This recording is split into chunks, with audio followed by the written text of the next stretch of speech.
ఈ మానవ సేవను మహాప్రసాదంగా భావించి మానవుడే నమ్మి కొలిచే పవిత్రమైన మనోధర్మానికి మారుపేరుగా మాత్రం కొందరే నిలుస్తారు. వారే మానవత్వానికి చెరగని చిరునామాలు.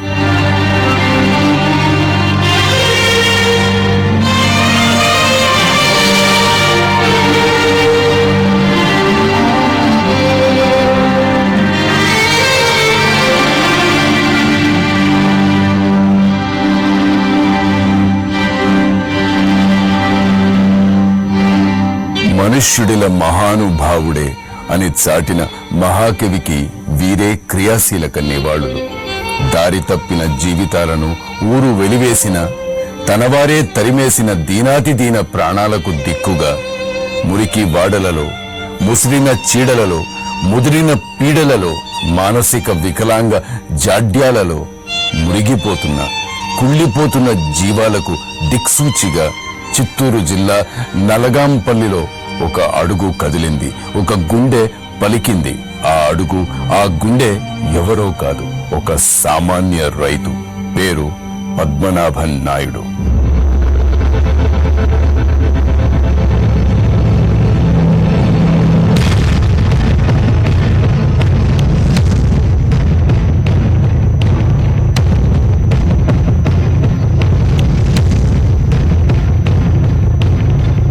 మనిషిని చేరుకోవాలంటే మనసే నిచ్చెన, మమతను పంచాలంటే మానవత్వమే వంతెన. ఆ నిచ్చెనే అతను, ఆ వంతెనే అతను. పుట్టిన ప్రతి బిడ్డకి అమ్మ ఒడి ఓ గొప్ప ప్రపంచం. ఆ ప్రపంచంలో ప్రేమానురాగాలే గోరుముద్దలు. బిడ్డలు బతికి ఎదగడానికి అమ్మ ఒడిని మించిన కల్పవృక్షం మరొకటి లేనే లేదంటారు. అవతార పురుషుడైన అమ్మ ఒడిలోనే ఆదరణకు నోచుకుంటాడు. అనాథలకు, క్షుధార జీవన వ్యదార్థ జీవితాలకు ఓ అమ్మ ఒడి కావాలి. అనర్థాల అవాంతరాల సుడిగుండాలలో చిక్కుకున్న వారి కోసం తన జీవితాన్ని ఓ విశాలమైన అమ్మ ఒడిగా తీర్చిదిద్దిన ఓ పద్మనాభన్ నాయుడు కావాలి. మానవ నైరాశ్యాన్ని నిర్మూలించి మానవతా సౌధాన్ని నిర్మించే ఆ పద్మనాభ నాయుడే కావాలి. అది చిత్తూరు జిల్లా బంగారుపాలెం మండలంలోని నలగాంపల్లి. వ్యవసాయమే తరతరాల సంప్రదాయంగా జీవనం సాగించిన కుటుంబం. ఆ కుటుంబంలోని బిడ్డ అపురూపమైన రైతు బిడ్డ పద్మనాభ నాయుడు. తన బతుకేదో తాను చూసుకుంటే అది బతుకే కాదని నమ్మిన ఓ జ్ఞానం, ఏదో ఏనాటిదో ఓ సంస్కారం ఆయనను తట్టిలేపింది. ఊరి నడిబొడ్డున, దారి ఒడ్డున దిక్కుమాలి దేవులాడే బిచ్చగాళ్లు, పిచ్చివాళ్లు ఒకరు కాదు. ఏ అడ్డు ఆధారమూ లేక, గతిలేక, మతిలేక, కుప్ప తొట్టెల్లో, చెత్త కుప్పల్లో నిండా మునిగిన రోగపీడితులు, దారిద్ర్య తాడితులకు అండగా, కొండంత నీడగా పద్మనాభ నాయుడి ఔదార్యం, ఔచిత్యం వటవృక్షమై వెలసింది.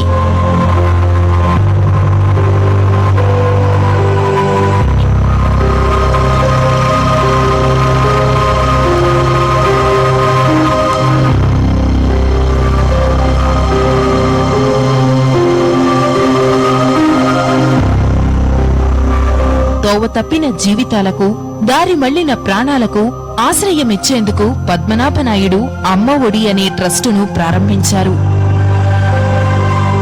ఎందరో, ఎవరో, ఎక్కడెక్కడి వారో అందరూ ఆ అమ్మ ఒడిలో ప్రేమను పొందే బిడ్డలే. పిచ్చోళ్ళు రోడ్లపైన తిరిగే వాళ్ళందరినీ తీసుకొచ్చి ఇక్కడ పునరావాసం కల్పిస్తున్నాము. దీన్ని ప్రభుత్వం వాళ్ళు సహకరించాలంటే డబ్బు రూపంగా కాదు, మాకు ఎక్కడైనా జాగా చూపించి, జాగా ఉంటే ఇప్పుడు మాకు రూములు కట్టేదానికి చాలా మంది దాతలు ముందుకు వస్తున్నారు. ఇప్పుడే చాలా మంది మంచాలు, బెడ్లు, వాళ్ళకి కావాల్సిన ప్రొవిజన్స్, వాటర్ క్యాన్లతో సహా ఇప్పుడు సహాయం చేసేదానికి ముందుకు వస్తున్నారు. ఈ జిల్లాలోనే కాక రాష్ట్రం అంతా కూడా ఇటువంటి కేంద్రాలు ఏర్పాటు చేసి బిచ్చగాళ్ళ లేకుండా చేయాలనేసి మా తపన. చిత్తూరు అభాగ్యుల కోసం పద్మనాభ నాయుడు నెలకొల్పిన అమ్మ ఒడి కేవలం ఒక ఆశ్రమం కాదు, ఆప్యాయతను కురిపించే ఆత్మీయ ఆశ్రయమది.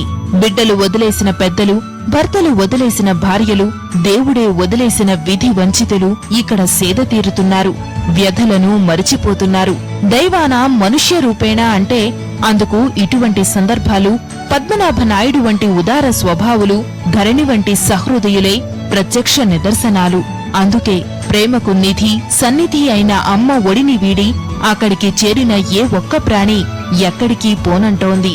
కాటికి కాళ్లు చాపుకున్న ఆ వృద్ధాప్యంలో, ఆ అస్తవ్యస్త వార్ధక్యంలో కని పెంచిన బిడ్డల కన్నా కారుణ్యాన్ని పంచి కరుణ చూపించే అమ్మ ఒడే మిన్న అని వారంటుంటే మానవత్వమే మురిసే క్షణాలవి. నాకు దీపిక అనే మనవరాలు పుట్టింది. ఆమె పుట్టుకతోనే పెదం లేకుండా వికారంగా పుట్టినప్పుడు బంధువులందరూ ప్రతి ఒక్కరు ఏడుపులతో ప్రారంభమైంది. వేరే మార్గం లేకుండా ఆలోచిస్తున్నప్పుడు డాక్టర్ గారు ఇటువంటి వాళ్ళకి శస్త్రచికిత్సలు చాలా బాగున్నాయి, మీరు బాధపడకండి అనేసి ధైర్యం చెప్పి చెన్నైలోని మీనాక్షి హాస్పిటల్ తీసుకెళ్లి అక్కడ డాక్టర్లు వాళ్ళు ఆపరేషన్ చేసిన తర్వాత 3 నెలల బిడ్డప్పుడే నా మనవరాలు ఆ అందాన్ని చూసి చాలా మురిచిపోయాం. అప్పుడు ఒకరిద్దరు అటువంటి వాళ్ళు కనబరిస్తే వాళ్ళని తీసుకుపోయి చేపించడం. నాకు రాష్ట్రంలో ఆ ఆపరేషన్ చేసి ఆ రోజుల్లోనే మీరు కట్నం కట్టేశారు పిల్లలకి. అవును సార్. కట్నం ఇచ్చేశారు. పెద్దవాళ్ళకి మనసు సరిగ్గా లేని వాళ్ళకి చాలా సాయం చేస్తారండి. అక్కడి నుంచే పుట్టుకొచ్చింది. సరే ఈ కార్యక్రమాలు చేసేటప్పుడు మా కోడలు ధరణి ఒకరోజు ఆఫీస్ నుంచి ఇంటికి వస్తుండగా ఆంజనేయులు అనే వ్యక్తి, వరంగల్ జిల్లా అతను మురికి కాలంలో నీళ్లు తాగుతూ రోడ్డు పైన పడినటువంటి చెత్తలోని అన్నం తింటూ అది కళ్ళారా చూసిన ఆమె ఇంటికి వచ్చి వంట తయారు చేసి పలానా రండి చూపిస్తాననేసి ఇద్దరు బడిలో వచ్చాం. బడిలో వచ్చి ఆగినాము. అతని దృశ్యాన్ని చూపించింది. అతనికి అన్నం పెడితే ఆ అన్నాన్ని ఆయన ఆతృతంగా ఆకలి తీర్చుకోవడానికి తింటూ చూస్తుంటే కళ్ళల్లో నీళ్లు చాలా బాధ అనిపిస్తుంది. మళ్ళీ అటే టౌన్ అంతా తిరిగాము. ఒక 10 మందికి ఆ రోజు చేశాము. ప్రతి ఒక్కరిలోనూ అన్నం చూస్తా ఉన్నట్టు ఎంత ఆతృగా తింటారంటే ఒక్కసారి అది కళ్ళతో చూస్తుంటే మనకే బాధ అనిపిస్తుంది. ఆ ఆకలి, వాళ్ళ యొక్క అంత మతిస్థిమితం లేని వాళ్ళు కూడా మనుషులు మనం చూసినప్పుడు ఆ వాళ్ళలోని ఆ వెలుగు ఒక ప్రత్యేకంగా కనపడేదన్నమాట. ₹1 100 మందికి భోజనం అన్న ఆలోచన ఏదో వచ్చిందని చెప్పారు. అవును సార్. ఎందుకంటే ₹1 100 మందికి భోజనం అంటే ఈ కొంతమంది ఈ మార్గం మేము కార్యక్రమం చేస్తున్నాము, మాకు డొనేషన్స్ ఇవ్వండి అని అడిగినప్పుడు వాళ్ళు కొంతమంది ఓ విధంగా ఫీల్ అవుతారు. అందుకని నా మనసులో ఏదో ఆలోచన వచ్చిందంటే కనీసం మా జిల్లాలో అనుకున్నాం 25 లక్షల మంది ఓటర్సే ఉన్నారు. అందులో కనీసం 5 లక్షల మంది అనవసరంగా ఖర్చు పెట్టేవాళ్ళు ఎంతో మంది ఉన్నారు. నెలకు ₹1 వంతున ఒక మనిషి ఇవ్వగలిగితే 5 లక్షల రూపాయలు అవుతుంది. నెలకు 5 లక్షల రూపాయలు అవుతుంది. ఈ 5 లక్షలతో వీళ్ళనే కాకుండా జిల్లాలోని మొట్టమొదటి మా జిల్లా ఆదర్శంగా తీసుకొని జిల్లాలోని ప్రతి దేవాలయాల దగ్గర కావచ్చు, టౌన్ లో కావచ్చు, మతి స్థిమితం లేకుండా తిరిగే వాళ్ళని మహా అంటే 200 మంది ఉంటారు. వీళ్ళకు షెల్టర్ ఏర్పాటు చేసి వీళ్ళందరినీ తీసుకుని అక్కడ పెట్టి ఎందుకు వాళ్ళ భోజనం పెట్టకూడదు, ఇది మేము ఎవరు డొనేషన్స్ నోరు తెలిసి డొనేషన్స్ అడగకూడదనే ఉద్దేశం మాలో ప్రారంభమైంది. ఎందుకంటే ఇది రకరకాల అపోహలు దారి తీస్తున్నాను. ఈ మీడియాలో కావచ్చు, ఈ పేపర్లో కావచ్చు, వాటిని చూసి చాలా మంది ఫోన్లు చేసి మమ్మల్ని పిలిచి మీరు చేసే కార్యక్రమాలు చాలా మంచిది, నాకు నచ్చింది, నాకు తోచింది ఇంత అని ఇస్తున్నారు. ప్రతి ఒక్కరు స్పందించి గుడ్డలు, మంచాలు, బెడ్షీట్లు ఇట్లాంటివి తీస్తుంటే మానవత్వం, సమాజంలో మానవత్వం కూడా కొంతమందికి ఉంది. ఇప్పుడు కూడా మా దగ్గరకు వచ్చినటువంటి మతస్థిమితం లేని వాళ్ళు 3 పూట్ల మా దగ్గర వచ్చి 3 పూట్ల భోజనం చేసిన తర్వాత ఒక వారానికి బాగా స్టడీ అయ్యి వాళ్ళ పూర్తి అడ్రస్ ఇంగ్లీష్ లో రాయగలిగే వ్యక్తులంతా ఉన్నారు నా దగ్గర. వీళ్ళకి ఏమైనా పని నేర్పించారా? ప్రస్తుతానికి పని లేదు. కానీ ఇప్పుడు డొనేషన్స్ అడగకూడదనే ఉద్దేశంతో మా కొడుకు కోడల ఆలోచనకు నేను కూడా ఏకీభవించి అగరబత్తీలు తయారు చేసి వాటిని కాణిపాక దేవస్థానం దగ్గర కౌంటర్ ఏర్పాటు చేసి మా బ్యానర్ కట్టి మానవతా సుగంధాన్ని వాటిని చాలా మంది కూడా అక్కడ వచ్చే వాళ్ళు కూడా ఆ బ్యానర్ చూడడం, దగ్గరికి రావడం, ఆ పాంప్లెట్ చూడడం. 20 రూపాయల బాక్స్ అంటే 50 రూపాయలు ఇచ్చేవాళ్ళు ఉన్నారు, 100 రూపాయలు ఇచ్చేవాళ్ళు ఉన్నారు ఒక బాక్స్కి. ఆ వచ్చిన డబ్బులో ఒక బాక్స్ అమ్మితే 3 నుంచి 4 రూపాయల వరకు వస్తుంది. వీటిని ఎక్కువగా మనము సేల్ చేయించి ఎవరిపైనా ఆధారపడకుండా చేయాలని ప్రయత్నిస్తున్నాం. కానీ అది సేల్స్ ఎక్కువ కావడం లేదు. ఇప్పుడు అవుతుందండి. ఈ కార్యక్రమం చూసిన తర్వాత చాలా సంతోషం. సేల్స్ తప్పకుండా పెరుగుతుంది. పెరిగినప్పుడు ఎవరి డొనేషన్స్ అనుకుని ఈజీగా మనం పోషించగలము అనే నమ్మకం ఉంది. బిచ్చగాళ్ళ కోసం కూడా ఏమైనా చేస్తున్నారా? ఆ బిచ్చగాళ్ళకి ప్రతిరోజు భోజనం ఇక్కడ ఆశ్రమం దగ్గర వండుకొని ప్రతిరోజు, అంటే మతస్థిమితం లేని వాళ్ళకి మాత్రమే ప్రస్తుతానికి పెడుతున్నాం. ఎందుకంటే బిచ్చగాళ్ళు సైతం వాళ్ళు నోరు తెరిచి అడగలరు, డబ్బు సంపాదించుకుని ఏదో తినగలరు. కానీ వీళ్ళు ఎవరిని అడగలేరు. ఆకలి వచ్చినప్పుడు, ఆకలి వేసినప్పుడు వాళ్ళు తినడం, ఏది కనపడి సరి తినడం. దాహం వేసినప్పుడు మురికాలం నీళ్లే వాళ్ళకి అందుబాటులో ఉంటాయి. ఇల్లే కాదు, ఇప్పుడు నా దగ్గర 4 పిల్లలు ఉన్నారు. 9th class 10th class fail అయిపోయి తండ్రులు లేకుండా ఆ తండ్రులు ఇంకొకరితో పెళ్లి చేసుకుని వీళ్ళని రోడ్డు పైన పడేసి, అటువంటి వాళ్ళని మళ్ళా మా అబ్బాయి చేరదీసి 4 పిల్లలు తీసుకొచ్చాడు. చాలా కుటుంబాలు మీతో మీ కుటుంబాన్ని చూసి నేర్చుకోవాల్సిన విషయాలు చాలా ఉన్నాయి. ఇప్పుడు మాకు కావాల్సిందంతా ఎక్కడ వేదల్లోనూ బిచ్చగాడలో కనపడకూడదు. దీనికని ప్రభుత్వం కొంచెం సహకరిస్తే ఇతర దేశాల్లో కూడా, భారతదేశంలో చాలా ఎవరు కానీ బిచ్చగాళ్ళు లేరు అనే విధంగా ఎందుకు చేసుకోకూడదు? మానవత ఆలోచించడానికి వాళ్ళకు కూడా అవగాహన కల్పించి ప్రభుత్వ సహకారం తీసుకుని వాళ్ళని కూడా ఎక్కడ ఏ గుడికాడ కానీ ముష్టి ఎత్తుకునే వాళ్ళు లేకుండా చేయాలని ఒక ఆలోచన ప్రారంభమైంది. అమ్మఒడి లాంటి మీ కుటుంబానికి మీరు చేస్తున్న సేవకి వీఆర్ ఆల్ వెరీ ప్రౌడ్, చాలా గర్వంగా ఉన్నాం. తప్పకుండా ఈ ఇంటర్వ్యూ తర్వాత చాలా మంది మీ దగ్గరికి వచ్చి మీకు సహాయం చేస్తారని, వాళ్ళు చేతులు ఇస్తారని, మీతో పాటు నడుస్తారని మేమందరం కోరుకుంటున్నాం. సార్, ఇది ప్రత్యేకంగా నన్ను ఇక్కడికి రప్పించి సాక్షి టీవీ వాళ్ళు ఈ కార్యక్రమాన్ని చేపట్టడానికి నేను చాలా గర్వపడుతున్నాను సార్. మీ దేశభక్తికి సలాం. Thank you very much. Thank you. ఒక క్షణం ఆగండి, కొంచెం ఆలోచించండి. ఏం జరుగుతుందో ఈ ప్రపంచంలో ఓసారి చూడండి. మనిషి కోసం వెతుకుతున్నాడు. మనిషి చూపించే మనసు కోసం వెంపర్లాడుతున్నాడు. పిడికెడు అన్నం ప్రాణాన్ని నిలబెడితే చిటికెడు ప్రేమ ఆ ప్రాణానికే జీవాన్ని ప్రసాదిస్తుంది. ఆ జీవం మనిషి ప్రాణానికి కొండంత వెలుగును పంచుతోంది. ఆ వెలుగులే సమాజంలో చీకటి పాలవుతుంటే మనిషి నడక ఓడిపోతుంది, మనిషి బతుకు వాడిపోతుంది. అయిన వారు ఎలాగూ కాకుండా పోతుంటే, ఎవరూ లేని ఒంటరితనంలో తమకు తాము కూడా కాకుండా పోతుంటే, ఓ ఆత్మీయుడు ఆప్యాయతను అందించే ఆత్మ బంధువు మానవతా జ్యోతిని చేతపట్టుకొని మనుషుల కోసం ప్రయాణం ప్రారంభించాడు. అతనే పద్మనాభ నాయుడు. ఆ ప్రయాణానికి మానవత్వమే చమురు, ఇంధనం.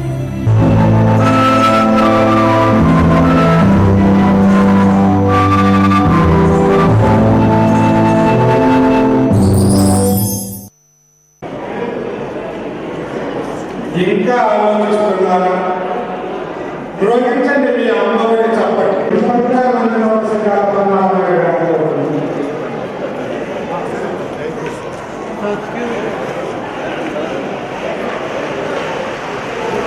అమ్మఒడి గురించి 4 మాటలు నాకు పంచుకోవాల్సిందిగా కోరుతున్నాను. There are very few moments మన మనసును కలిగించేది, మనకి మన బాధ్యతను చెప్పేది, మనం నడిచే దారి కూడా చూపించేది కొన్ని సంఘటనలు.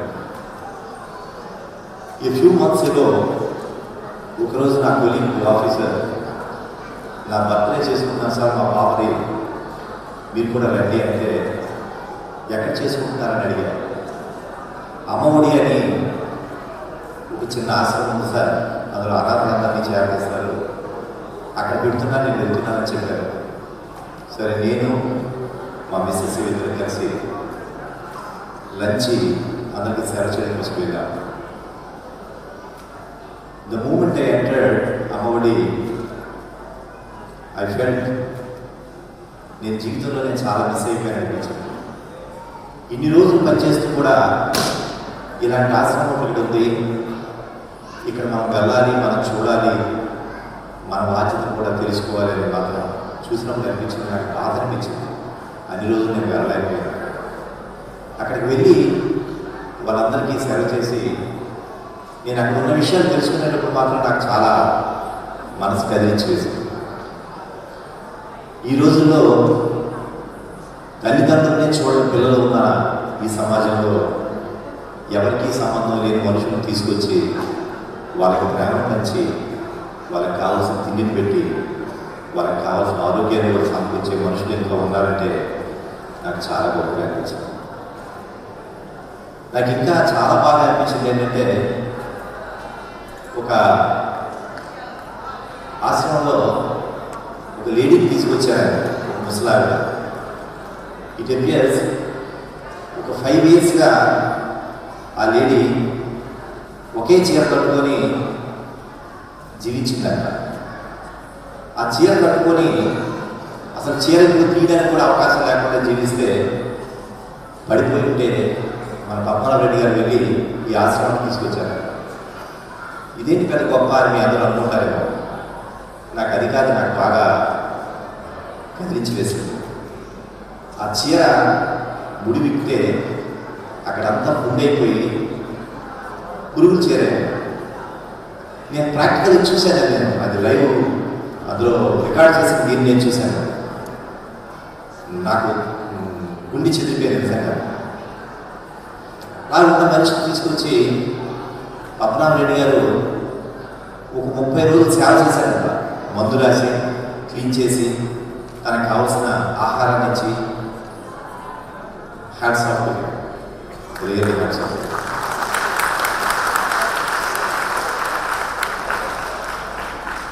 This is that lady. ఇంకొక ఆయన ఒళ్ళంతా కాలిపోయి వీధిలో పడేశారంటే ఆయన ఎవరు చుట్టూ పట్టించుకోకుండా. ఆ కాలిపోయిన పురుగులన్నింటినో కుళ్ళిపోయి అందులో పురుగులు చేరాయి అక్కడ కూడా. అసలు అది ఫోటో తీసి నేను చూసినప్పుడు నాకు అనిపించింది, ఇలా పురుగులన్నీ ఇలా పైకి వచ్చేస్తూ ఈగలన్నీ చుట్టుముడుతూ అలా ఉంటే మనం దగ్గరికి వెళ్ళడానికి కూడా మనం సాహసించాం. బట్ అలాంటి మనిషిని కూడా ఇలాంటి ఆశ్రమానికి తీసుకొచ్చి పద్మనాభరెడ్డి గారు మళ్ళీ అదంతా క్లీన్ చేసి పెట్టారు. నాకు ఎంత గొప్పగా అనిపించిందంటే, ఆయన చనిపోతాడేమో అనుకునే మనిషి ఒక 35 days తర్వాత తిరిగి నడిచి మామూలుగా ఆశ్రమంలో తిరగడం చూసి నాకు చాలా బాగా అనిపించింది. నేను మీ అందరికీ ఈ సందర్భంగా నేను చెప్పుకున్నది ఏంటంటే, మనం జీవిస్తున్నాం, మనం మనకి చుట్టూ మనుషులను చూస్తూనే ఉన్నాం. కానీ మనందరికీ ఎందుకు ఇలాంటి మనసు కలగడం లేదు, మనం ఎందుకు సహాయం చేయడానికి ముందు రావట్లేదు నాకు అనిపించింది. నాకు చాలా మనసు కదిలింది నిజంగా. ఆయన ఏది ఆశించకుండా ఎవరి గురించి చేయించకుండా ఆయనే చేస్తూ ముందుకు పోతూ ఉంటే నాకు చాలా గొప్ప. మా పాప మ్యారేజ్ చేసిన తర్వాత వెరీ నెక్స్ట్ డే మా పాప మా అల్లుడు ఇద్దరు కూడా ఆశ్రమానికి వెళ్ళి ఆ రోజంతా వాళ్ళతో గడిపి వాళ్ళకి భోజనం పెట్టి దగ్గరుండి తినిపించి వచ్చినందుకు మా పిల్లలు ఎంత ఆనందించారో నేను కూడా అంత ఆనందించాను. అవకాశం దొరికితే అక్కడికి వెళ్ళి కూర్చోవాలని ఎప్పుడు అనుకుంటాను. మా అక్క, మా వదిన, మా బావ వాళ్ళందరూ వచ్చినప్పుడు కూడా ఇక్కడ మంచి ఆశ్రమం ఉంది, మనం వెళ్దాం, మనం చూద్దాం, అక్కడ పెంచే విధానం తెలుసుకుందాం, వాళ్ళు బిహేవ్ చేసే పద్ధతిని తెలుసుకుందాం, వెళ్దాం, మనకు కూడా ప్రేమ కలుగుతుంది, అప్పుడు చేసి చూపిద్దాం. ఎందుకంటే ఇంగ్లీష్లో పెద్ద సామెత ఉంది, లోవర్ పెద్ద చెప్పి, I have got a weakness for love, therefore I am the strongest man in the world అన్నారు. నాకు ప్రేమ అంటే చాలా వీక్నెస్, నాకు తొందరగా దొరుకుతున్నాను. కానీ దానివల్లనే నేను ఇంత బలమైన మనిషి అయ్యాను. ఇంతమందిని ప్రేమిస్తే ఎంతోమంది ప్రేమను మనం పొందుతాం. అలాంటి ప్రేమను పొందితే మనం ఎంతో బలాక్షపోతాం. అలా ఉండగలుగుతున్నామా, అలా చేయగలుగుతున్నామా అని మాత్రం మనం ఒకసారి ఆలోచించాలి. We spend lot of money, ఎంతో డబ్బులు ఖర్చు పెడతాం, చాలా విషయాలు ఖర్చు పెడతాం, ఎవరెవరికో ఏదో చేస్తూ ఉంటాం. కానీ ఒక్కరోజు మనం ఆలోచిస్తే మనం ఇలాంటి వారికి మనం ఒక్కరోజు భోజనం పెట్టగలిగినా మనం చాలా గొప్పగా ఫీల్ అవ్వాలి అని నాకు అనిపిస్తుంది. మనం తోచింది మనం ఏదైనా వాళ్ళకి చేయగలిగితే చాలా బాగుంటుంది, చాలా గొప్పగా అనిపిస్తుంది. నేను వెళ్ళి వాళ్ళతో కూర్చొని వాళ్ళతో మధ్యాహ్నం గడిపి మధ్యాహ్నం భోజనం పెట్టి వాళ్ళతో కొద్దిసేపు మాట్లాడి నేను ఇచ్చినప్పుడు నేను ఎప్పుడు కూడా చాలా స్పిరిటెడ్గా ఫీల్ అవుతాను, చాలా ఎక్కువ ఎనర్జెటిక్గా ఫీల్ అవుతాను. కారణం అదే. నాకు ఎందుకంటే ఏదైనా చూస్తే అది తప్పకుండా చేయాలని అనిపించే మనసు నాకు. అలాగే అందరికీ అలాంటి ప్రేమ అభిమానాలు అలాంటితో నిండాలని మనుషులుగా మనం జీవించాలని అనుకుంటాను. ఎందుకంటే the great author and philosopher Confucius గారు చెప్పినప్పుడు ఈ ప్రపంచంలో అన్నింటికంటే గొప్పది ఏంటంటే మనిషిగా జీవించాలన్నారు. నిజంగా మనిషిగా జీవించడం కంటే గొప్ప విషయం కూడా లేదు. కారణం ఏంటంటే మనిషి అంటే మన అందరం మనుషులనే, మరి ఇంకెలా జీవించాలని అందరూ అనుకోవచ్చు కదా. దాశరథి గారు చెప్పినట్టు ప్రకృతి స్వరూపముగా సాధ్యపడలేము, నరుడు నరుడు ఉంటే ఎంత దుష్కరమైన స్వరూపం అన్నారు. ప్రతి మనిషి మామూలుగా జీవించడం చాలా కష్టం అంట. మనిషిగా జీవించడం ఎందుకంటే కష్టమైన విషయం. ఏది సొంతంగా చాలా ఈజీగా దొరకదు. కానీ ఇలాంటప్పుడు మనం ఏం చేయాలి? ఎదుటి మనిషిని ప్రేమించగలగాలి, ఎదుటి మనిషిని ఆలోచించగలగాలి, మనకున్న సహాయం చేయగలగాలి, ఎవరిని నిర్మించుకుంటూ ఉండగలగాలి. అలాంటి బ్రతుకు పెట్టినప్పుడే మనం నిజమైన మనుషులు అవుతాం. అలాంటి మనుషులుగా మనం బ్రతకాలని, అప్పుడే ప్రతి ఒక్కరిని మనం ప్రేమించగలుగుతామని నేను మనసులో వాచన ఉంటాను. నేను ఎందుకు అంటానంటే ఇదే మనకి కన్ఫ్యూషియస్ గా చెప్పాను. ఆ ఓల్డ్ లేడీ 5 సంవత్సరాలు ఒకే చీర కట్టుకుని బ్రతికిన లేడీ దిస్ ఇస్ ఫార్మర్.